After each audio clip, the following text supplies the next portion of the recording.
নিজের গাছের যে কোনো ফল সেটা যে ফলই হোক না কেন যদি সেটা গাছে পাকে তাহলে সেটা আলাদা একটা ফিল হয়। আম এখন আমার এখানে যে ৪ টা গাছ আছে সেই ৪ টা গাছ আমি কিনেছিলাম মাত্র ৳৪০ দিয়ে।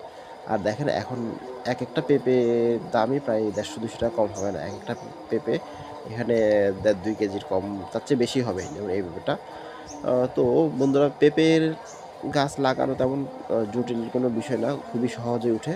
আর আমি এই গাছগুলো এনে শুধুমাত্র মাটিতে বসিয়ে দিয়েছিলাম। তার উপর একটু বালি দিয়ে দিয়েছিলাম। আ যার ফলে পেঁপে গাছগুলো খুব দ্রুতই বেড়ে ওঠে। এখন দেখুন আমি আপনাদেরকে গোড়ায় দেখাই। তেমন বেশি কোনো পরিচর্যা আমার করতে হয় নাই। এখানে পাশাপাশি ২ টা গাছ, এই যে আরেকটা গাছ।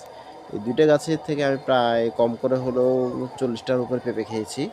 আ তো বন্ধুরা যদি পেঁপে ভালো লাগে তাহলে আমার চ্যানেলটাকে অবশ্যই সাবস্ক্রাইব করবেন।